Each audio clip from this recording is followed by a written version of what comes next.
Fala pessoal, vamos aí então para o capítulo 8, Revolução Francesa, a França pré-revolucionária, na página 58 e 59.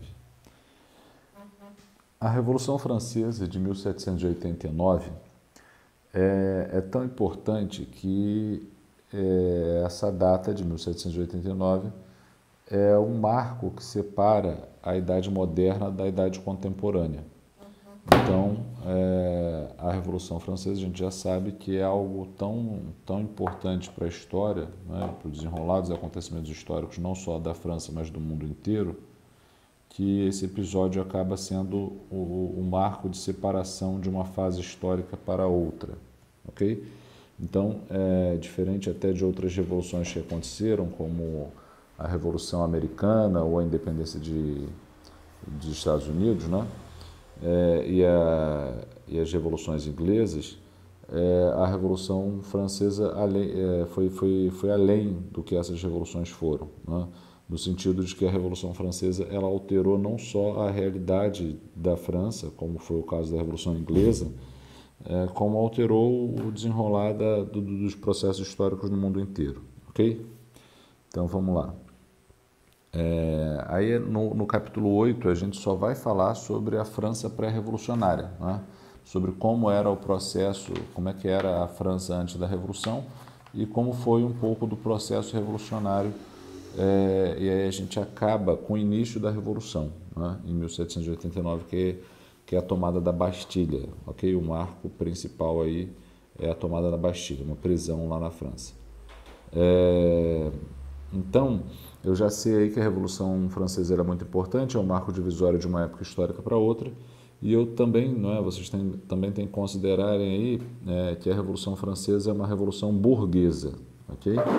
Então, se ela é uma revolução burguesa, ela também, vocês podem deduzir também que ela é uma revolução iluminista, ok? Então, é a maior revolução burguesa e a maior revolução iluminista aí da história. A gente já viu também que o iluminismo ele surge na Inglaterra e se consolida na França, né? E é justamente por conta da Revolução Francesa que o iluminismo se consolidou lá, né? Como se fosse um processo duplo, digamos assim, onde a revolução, onde as ideias iluministas contribuíram para que a Revolução Francesa acontecesse e também a Revolução Francesa acabou consolidando essas ideias. Ok? Então, um processo, digamos assim, de mão dupla.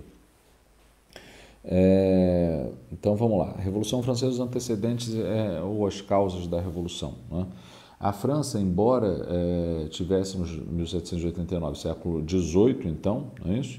Embora estivéssemos no século XVIII, a França ainda tinha características, não é, feudais, ok?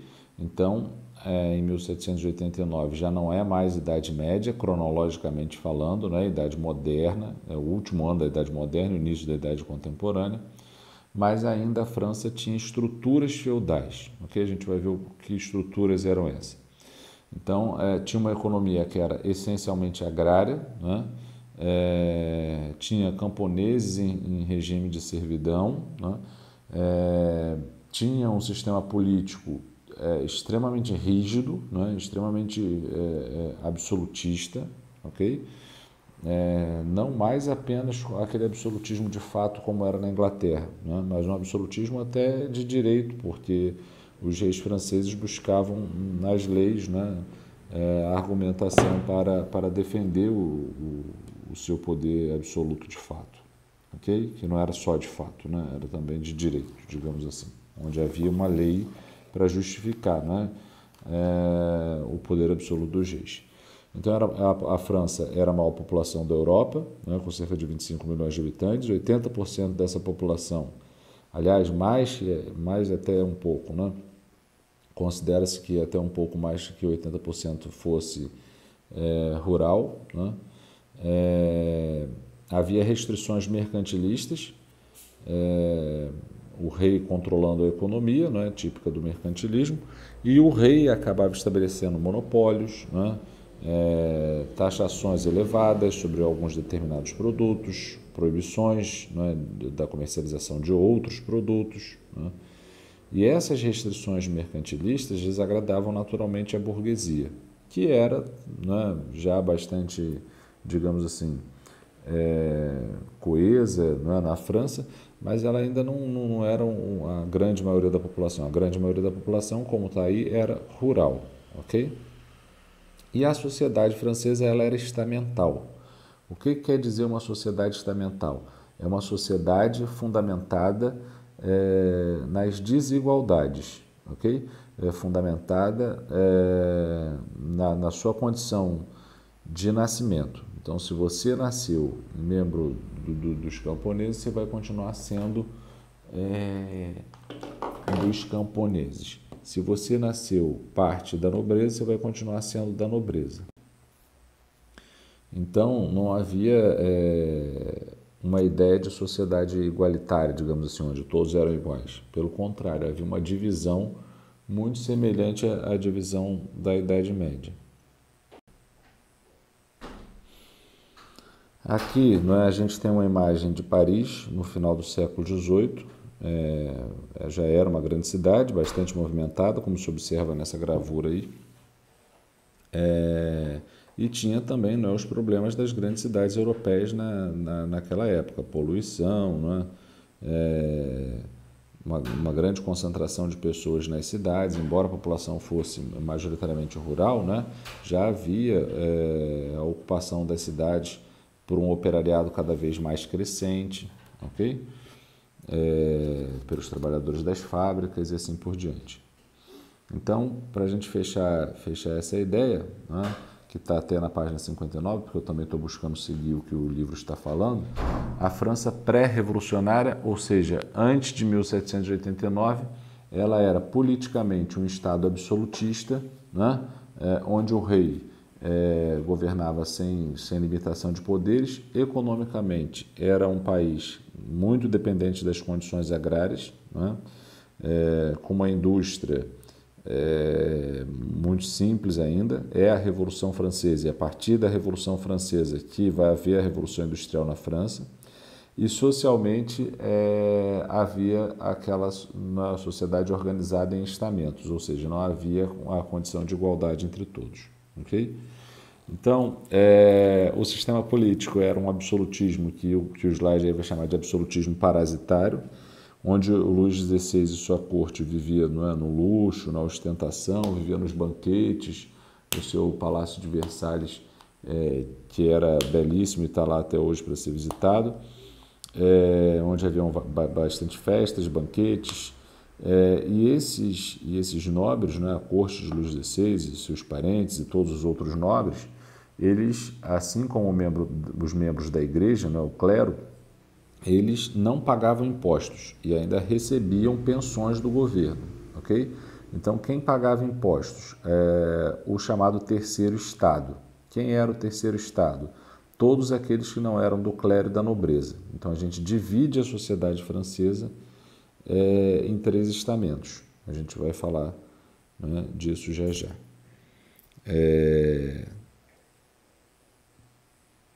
Aqui. Então, o primeiro estado era o clero, o segundo estado era a nobreza e o terceiro estado era a burguesia, os camponeses, os operários, que eram chamados muitas vezes de sans-culottes. Então, a sociedade francesa era dividida assim, em estamentos. Okay? O que são os sans-culottes? Os sans-culottes são trabalhadores, né, urbanos, operários, que não usavam uma calça que era típica da nobreza francesa, que tinham os chamados culottes. Então, sans-culotte seria sem culotte. Então, os operários que usavam uma calça mais ou menos normal. Ok? Vou acabar o slide aqui, né? E a gente vai continuar falando só no áudio, né? Sem slide, aqui a partir da página 60 da apostila. Deixa eu só ver se eu esqueci alguma coisa aqui do slide para a gente focar só na apostila.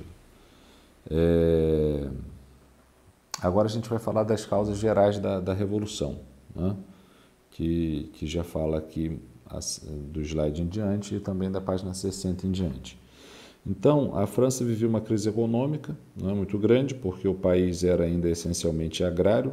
A Inglaterra já havia feito a sua Revolução Industrial, né, já estava fazendo a sua Revolução Industrial, já tinha consolidado as suas revoluções inglesas.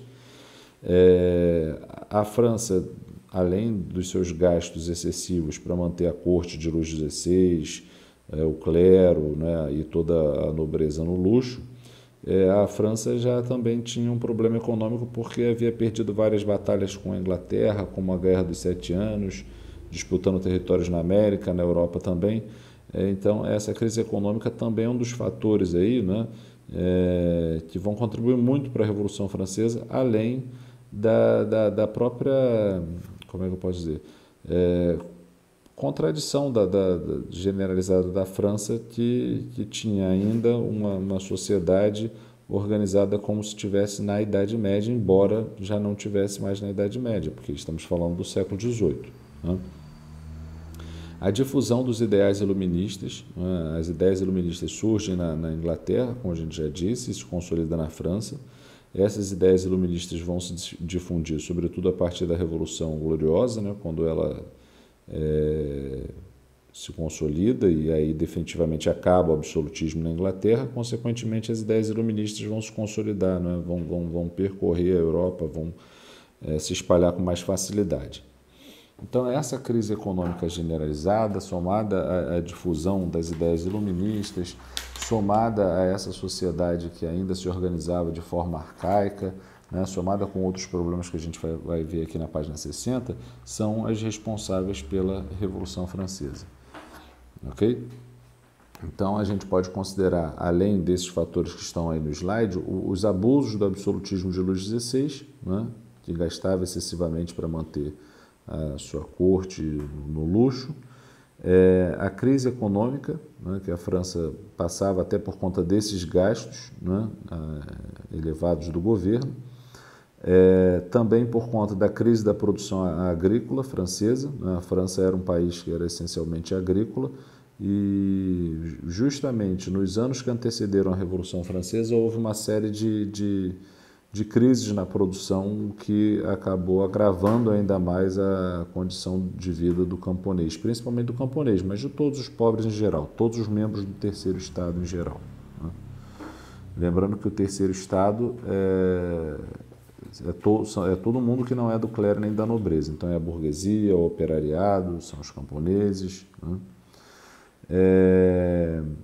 Além disso, né, além dos fatores que a gente já falou aí sobre os fatores que contribuíram para a Revolução Francesa, existia também, né, a desigualdade social, já falei, os interesses políticos do terceiro estado, né, a burguesia,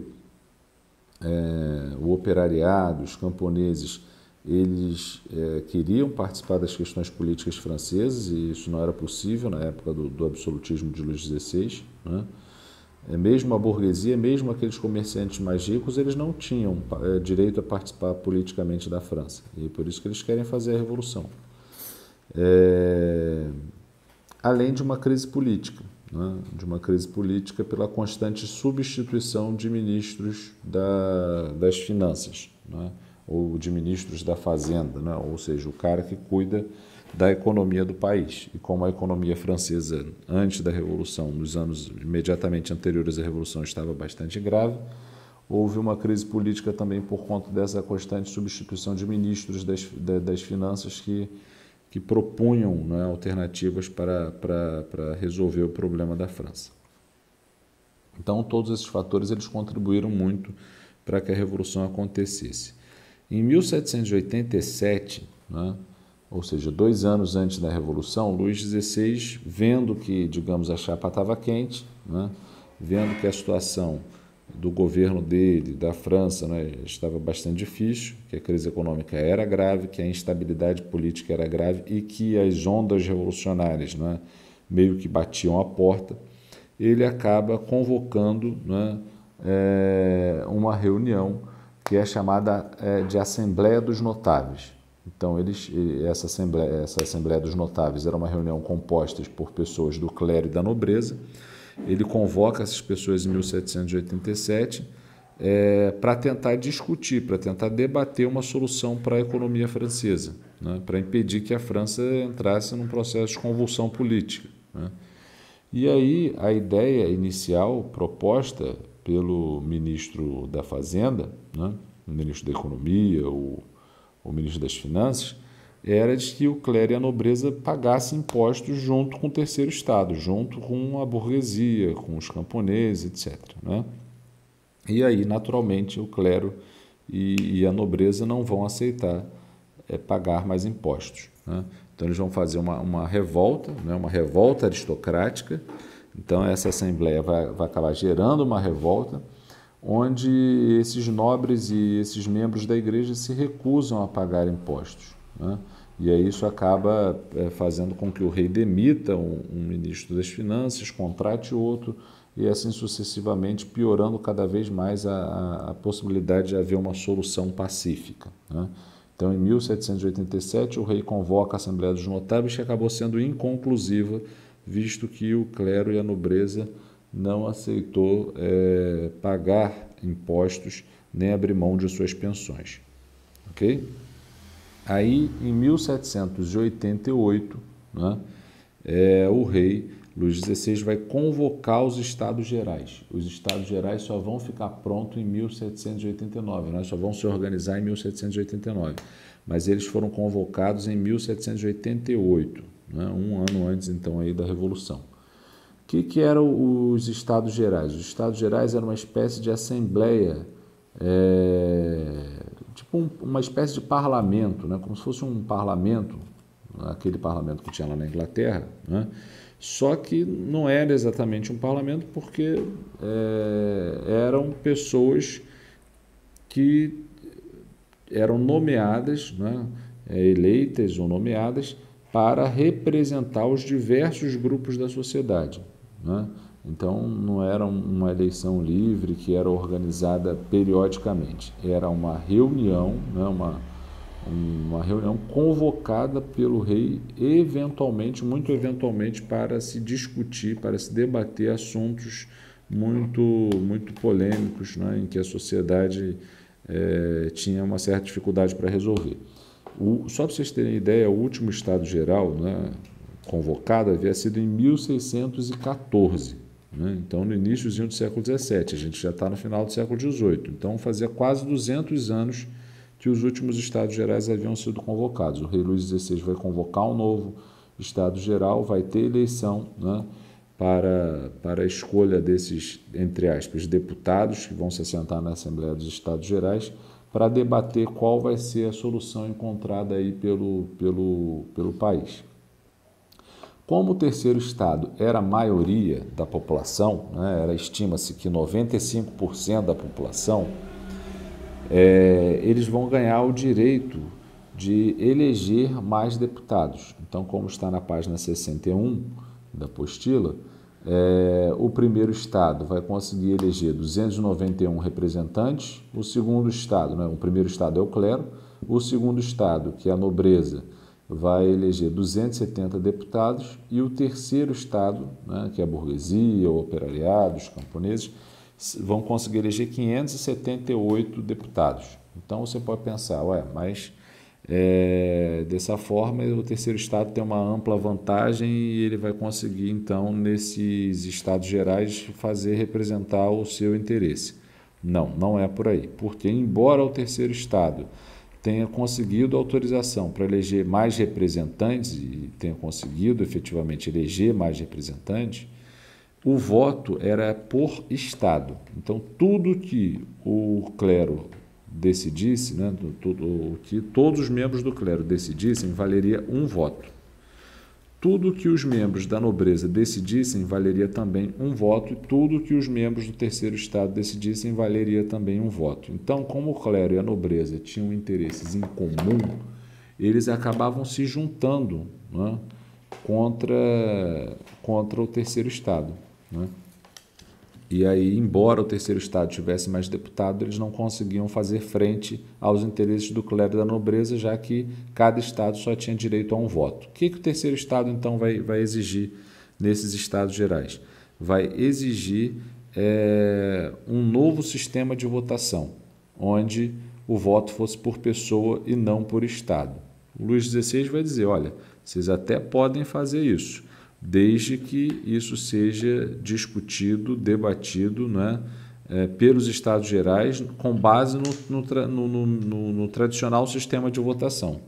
Então, com base no tradicional sistema de votação, cada estado tinha direito a um voto, clero e nobreza se juntavam contra o terceiro estado, então não adiantava de nada, né? Ou seja, o terceiro estado não conseguia, então, mudar o sistema de votação, e aí eles que haviam se reunido em maio, né, no início de maio de 1789, eles, o terceiro estado, acabaram ficando, digamos, né, boladões, né, e saíram da Assembleia dos Estados Gerais, indo para um outro lugar do Palácio de Versalhes, porque os Estados Gerais se reuniram no Palácio de Versalhes, e aí eles saíram dessa região onde estavam reunidos os Estados Gerais e foram para uma outra região do palácio chamada Salão do Jogo da Pela, um jogo tradicional que existia entre os nobres.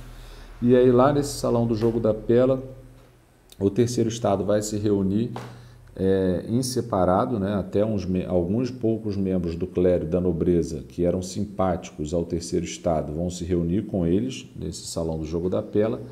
E aí lá eles vão fazer o juramento da Sala do Jogo da Pela, né, dizendo que lá eles iriam permanecer reunidos até que fosse realizada uma Constituição para a França, onde fosse organizada uma Constituição para a França, para que a França pudesse, então, ter uma monarquia não mais absolutista, né, e sim uma monarquia constitucional. Então, recapitulando, em 1787, o rei convoca a Assembleia dos Notáveis, ela é inconclusiva, porque o clero e a nobreza não aceita abrir mão dos seus benefícios.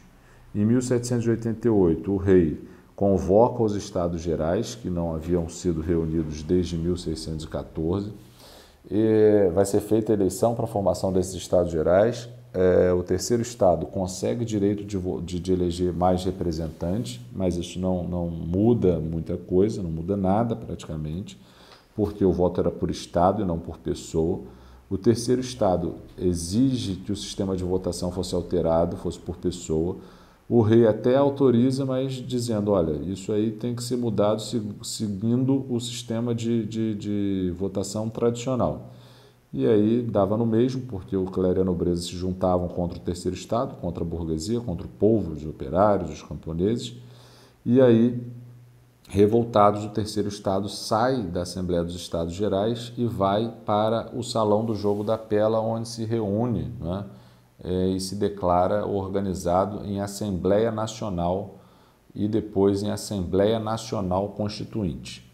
Então, lá no Salão do Jogo da Pela, o terceiro estado se reúne, né, em Assembleia Nacional e depois em Assembleia Nacional Constituinte e começa a debater, né, a organização de uma Constituição para a França para limitar o poder de Luís XVI e para efetivamente fazer o que eles desejavam para o país. Quando a burguesia, quando o terceiro estado, né, porque a burguesia é uma parte do terceiro estado, mas não é todo o terceiro estado. O terceiro estado é composto pela burguesia, pelo operariado e pelos camponeses, né? Quando eles se reúnem e formam a Assembleia Nacional Constituinte, aí a gente pode considerar que se dá início ao processo efetivamente revolucionário, né? E aí o Luís XVI, obviamente, vai mandar cercar o Palácio de Versalhes para tentar invadir essa Assembleia Nacional e acabar com ela, né? Só que, por sua vez, o terceiro estado vai pedir à população que se armasse, né, e que fizesse motins, revoltas, para que eles conseguissem se manter ali reunidos a fim de terminar essa Constituição, né? Então, no mês seguinte à reunião da Assembleia Nacional, né, a população francesa vai se armar, e aí no dia 14 de julho de 1789, os revoltosos conseguem armas, né, no Arsenal dos Inválidos, uma região que tinha, né, bastante armas do governo, do Estado, E aí a população pega essas armas que estava ainda sem munição, né, e parte para um segundo ponto de Paris, que era a área onde tinha uma prisão, né, a prisão da Bastilha. Era uma prisão onde o rei mandava os seus inimigos políticos. E aí lá nessa prisão tinha munição, tinha pólvora, tinha munição, enfim. E aí eles vão para lá para destruir a prisão, que era o maior símbolo do absolutismo francês, para soltar os perseguidos políticos de Luís XVI e também para pegar, principalmente para pegar armas para lutar pela Revolução, pela continuidade da Assembleia Nacional Constituinte. E aí começa o processo revolucionário, então, no dia 14 de julho de 1789, com a prisão, com a tomada, perdão, da prisão da Bastilha. Ok? Então, aí se inicia de fato então o processo revolucionário. Galera, qualquer dúvida, é só comentar. E se surgirem muitas dúvidas a respeito de um mesmo foco, eu faço aí talvez um vídeo para explicar as dúvidas. Eu tentei seguir o slide e a apostila, mas eu acho que até o melhor é focar na apostila especificamente. Então, qualquer dúvida, só fala aí. Um abraço.